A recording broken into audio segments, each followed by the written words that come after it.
जय हिंद. नमस्ते विद्यार्थी आणि प्राध्यापक मित्रांनो. मिस्टर अक्षय बळे एस-पी-पी एक्झाम अपडेट या यूट्यूब चॅनलमध्ये आपणा सर्व जणांचं स्वागत आहे.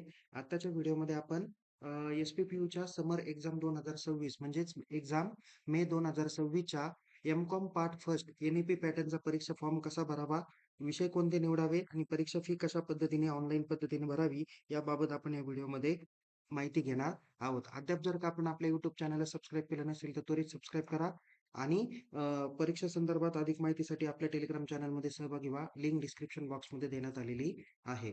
विद्यार्थी मित्रांनो, परीक्षा फॉर्म भरण्यासाठी तुम्हाला सगळ्यात प्रथम unipune.ac.in या ऑफिशियल होम पेजला जायचं आहे. तिथे एक्झाम सेक्शनला क्लिक करायचं आहे. खालती स्क्रोल करा. इथे स्टुडंट सेक्शनमध्ये तुम्हाला एक्झाम फॉर्म ऑनलाईन दिसेल. यावरती क्लिक करा. अजून थोडंसं खालती स्क्रोल केल्यावर 1 ते 8 पद्धतीच्या लिंक दिसतील. कोणत्याही एखाद्या लिंकवर क्लिक करा. इथे एक्झाम फॉर्मच्या डेट्सवर क्लिक करा. इथे क्लिक केल्यानंतर इथे तुम्हाला वेगवेगळ्या अभ्यासक्रमाचे परीक्षा फॉर्म चालू झालेले दिसून येतील. आपला एम-कॉम 2023 पॅटर्न आहे, तर इथे तुम्हाला एम-कॉम 2023 पॅटर्न दिसेल. परीक्षा फॉर्म हे 24 एप्रिल 2026 पासून स्टार्ट झालेले आहे.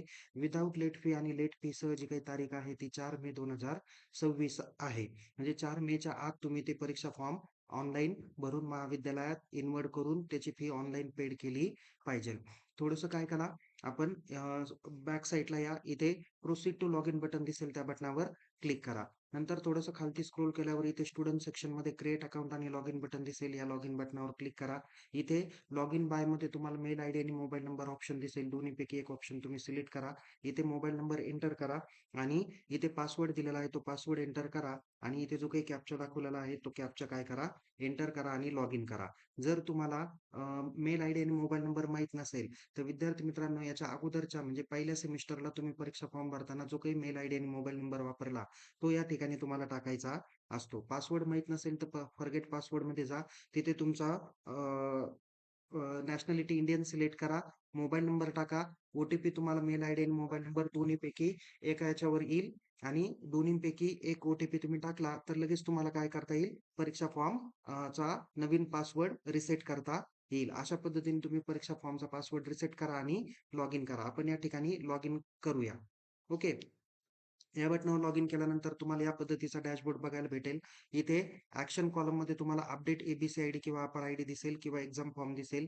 एबीसी आयडी अपडेटच्या बटनावर क्लिक करा. तिथे एबीसी आयडी व्यवस्थित टाकला आहे का नाही त्याची खात्री करा, कारण तुमचं मार्क लिस्ट हे डिजी लॉकरला उपलब्ध करून दिलं जाणार आहे. जर का तुम्हाला एबीसी आयडी करेक्टेड करायचा असेल तर त्या ठिकाणी जाऊन तुम्ही करेक्ट करू शकता. नंतर एक्झाम फॉर्म या बटनावर क्लिक करा.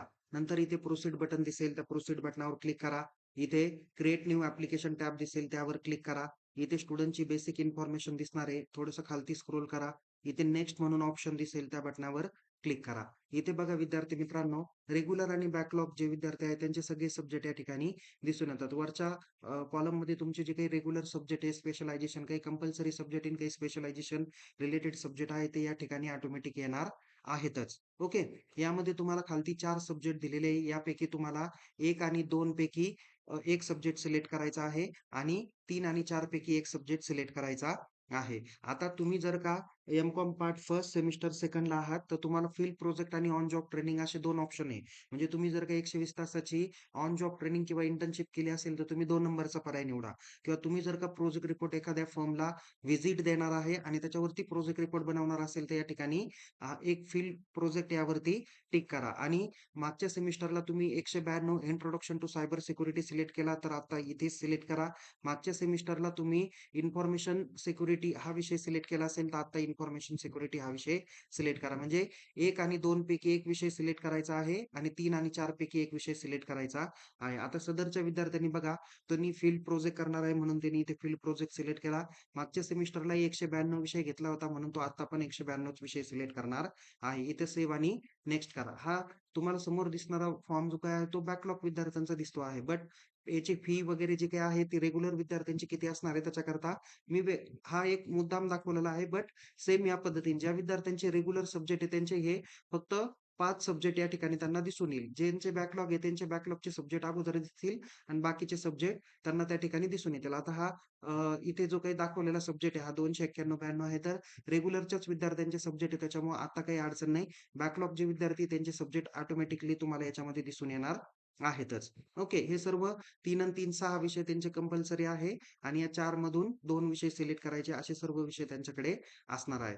आता आपण सर्व सब्जेक्ट सिलेक्ट केले. शेवटी इथे तुम्हाला सेव्ह आणि नेक्स्ट बटन आहे त्यावरती क्लिक करा. इथे तुमची एकूण फी वगैरे 1485 आहे. इथे प्रोजेक्ट रिपोर्टची फी पण आलेली आहे. त्याच्यामुळे हा फॉर्म एकदम ॲक्युरेट आहे. खालती स्क्रोल करा. इथे प्रिव्ह्यूच्या खालती चौकोन बॉक्स दिसेल त्यावरती क्लिक करा आणि कन्फर्म अँड गो टू डॅशबोर्डवर क्लिक करून तुम्ही तुमचा या पद्धतीने डॅशबोर्ड बघू शकता. इथे तुमचा ॲप्लिकेशन आयडी, कोर्स नेम येईल, ॲप्लिकेशन स्टेटस कंप्लीट याचा अर्थ तुम्ही परीक्षा फॉर्म ऑनलाईन भरलेला आहे. आता तुम्ही काय करायचं इथं प्रिंट प्रिव्ह्यू बटन दिसेल. या प्रिंट प्रिव्ह्यू बटनावर क्लिक करा आणि तुमच्या एक्झाम फॉर्मची प्रिंट आउट काय करा, डाउनलोड करून घ्या. त्यात सर्व सब्जेक्ट व्यवस्थित आले का नाही त्याची खात्री करा आणि महाविद्यालयातील परीक्षा विभाग असेल किंवा जे संबंधित तुमचे subject teacher, HOD, class teacher कोणी असेल त्यांच्याकडून तो फॉर्म चेक करा. सर्व सब्जेक्ट बरोबर आहे का नाही त्याची खात्री झाल्यानंतर तुम्ही काय करू शकता महाविद्यालयातील परीक्षा विभाग किंवा ॲडमिनिस्ट्रेशन डिपार्टमेंट कडून हा फॉर्म इनवर्ड करू शकता. आता आपण काय करूया इथपर्यंत परीक्षा फॉर्म कसा भरायचा त्याची प्रोसेस या ठिकाणी पाहिलेली आहे. आता आपण महाविद्यालयाकडे जाणार त्यांच्याकडून फॉर्म इनवर्ड करणार. जोपर्यंत फॉर्म इनवर्ड करणार नाही तोपर्यंत इथं पे ऑनलाईनचं बटन ब्लू कलरमध्ये दिसणार नाही. ओके. आता सदर विद्यार्थी महाविद्यालयाकडे गेला त्यांनी परीक्षा फॉर्म काय केला इनवर्ड केला. म्हणून इथं ॲप्लिकेशन स्टेटस कंप्लीट दिसेल. इन्व्हर्टेड स्टेटस इन्व्हर्टेड दिसेल. चलन स्टेटस आता अनपेड दिसणार आहे. आता इथं पे ऑनलाईन बटनावर क्लिक करून आपण फी कशा पद्धतीने पेड करायची त्याची माहिती बघणार आहोत. इथं पे ऑनलाईन बटनावर क्लिक करा. त्यानंतर इथे ऑनलाईन पेमेंट सिस्टम दिसेल. इथं सिलेक्ट पेमेंट गेटवे तुम्हाला 2 दिसतील किंवा एकच दिसेल. दोघांपैकी एक या ठिकाणी सिलेक्ट करा. जसं इथं बँक ऑफ महाराष्ट्र आहे तिथे चौकोन किंवा गोल बॉक्स दिसेल त्यावर क्लिक करा. त्यावर क्लिक केल्यानंतर प्रोसीड फॉर पेमेंट बटन दिसेल त्यावरती क्लिक करा. त्यानंतर इथे लेफ्ट साइडला तुम्हाला पेमेंट करण्याचे वेगवेगळे ऑप्शन आहे. Credit card, debit card, UPI, net banking वगैरे. तुम्ही यू-पी-आय हे ऑप्शन सिलेक्ट करा. तुम्हाला समोर जो काही क्यूआर कोड दिसेल तो क्यूआर कोड स्कॅन करा. तुम्ही तुमच्या मोबाईलमधलं फोनपे, Google Pay किंवा अजूनही कोणतं यू-पी-आय आयडी वापरत असाल तर ते आयडी ओपन करा. तुम्ही हा समोरचा जो क्यूआर कोड आहे तो क्यूआर कोड स्कॅन करा आणि ओ-टी-पी टाकून किंवा तुमचा पिन कोड टाकून तुम्ही काय करू शकता ते पेमेंट डन करू शकता. ओके. या पद्धतीने आपण फी कशा पद्धतीने पेड करायची याची माहिती बघितली. तर आता इथे तुमचा सीरियल नंबर दिसला, ॲप्लिकेशन आयडी दिसला, तुमचा कोर्स नेम दिसेल. इथे बघा application status complete, inverted status inward, challan status paid दिसेल आणि प्रिंट किंवा पेमेंट बटनाच्या ठिकाणी तुम्हाला प्रिंट म्हणून ऑप्शन दिसेल. इथे तुमचा परीक्षा फॉर्म भरण्याची सगळी प्रोसेस तुमची या ठिकाणी इथे संपणार आहे. तुम्ही प्रिंट बटनावर क्लिक केल्यानंतर तुम्हाला 3 पानांची प्रिंट दिसेल. पहिल्या 2 पानांवरती तुमच्या परीक्षा फॉर्मची डिटेल असेल आणि तिसऱ्या पानावर तुम्हाला exam form fee online paid केली त्याची रिसिप्ट तुम्हाला या ठिकाणी दिसणार आहे. अशा पद्धतीने या फॉर्मची प्रिंट आउट काढायची आणि महाविद्यालयातील क्लास टीचर असतील किंवा संबंधित जे काही टीचर्स नेमून दिलेले आहेत त्यांच्याकडे हा फॉर्म जमा करायचा आहे. तर इथपर्यंत ही सगळी प्रोसेस आपल्याला काय करायची आहे, पूर्ण करायची आहे. तर विद्यार्थी मित्रांनो आपण या व्हिडिओमध्ये एम-कॉम पार्ट फर्स्ट एन-ई-पी पॅटर्नचा परीक्षा फॉर्म कसा भरावा, विषय कोणत्या पद्धतीने सिलेक्ट करावे आणि परीक्षा फी कशा पद्धतीने ऑनलाईन भरावी याची माहिती बघितलेली आहे. तुम्हाला हा व्हिडिओ कसा वाटला कमेंट बॉक्समध्ये सांगा. अशाच नवनवीन माहितीसह आपण पुन्हा एकदा भेटणार आहोत. तोपर्यंत टेक केअर. जय हिंद. धन्यवाद.